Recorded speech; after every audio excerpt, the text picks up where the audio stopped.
handa para sa susunod na yugto ng kanyang basketball career ang dating PBA champion guard na si JV Casio na ngayon maglalaro na para sa Basilan Steel sa MPBL.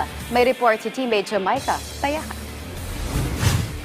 May bagong koponan ang former PBA champion JV Casio bilang isa sa mga pangunahing manlalaro ng Basilan Steel na muling sasali sa MPBL Season 8. Isusuot niya ang kanyang pamilyar na jersey number 6 habang pamumunuan ni head coach Arnold Oliveros, isang kasamahan din niya sa San Beda. Ayon sa veteranong gwardya, handa siyang ibigay ang kanyang karanasan, talino sa laro at pamumuno mula sa PBA para palakasin ang Basilan at ibalik ang kompetitibong antas nito.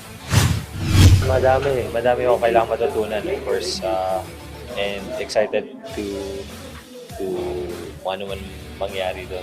Pero hopefully within the practices, makita ko at maka-adjust rin ako. Ready tayo. I'm here to give it my all and do my best, of course. Ayon kay Coach Arnold, malaking bahagi ng team si Casio na magsisilbing leader ng mga batang manlalaro sa koponan. Malaking factor yun kasi una-una yung leadership niya. Nakakatulong talaga sa team namin. I'm very confident na malaking impact siya sa team namin. So, with his leadership, talagang at least matulungan niya yung mga younger guys namin na kung para mas mag-improve sila sa mga games nila.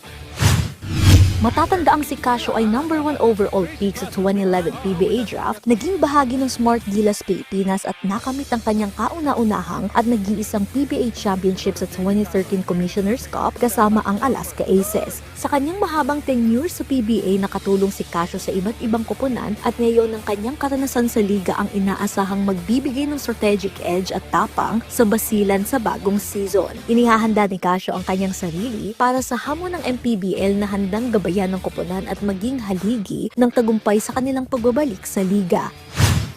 Siguro, JV is in good shape naman. So nung nakita ko siya nung binigay sa akin tong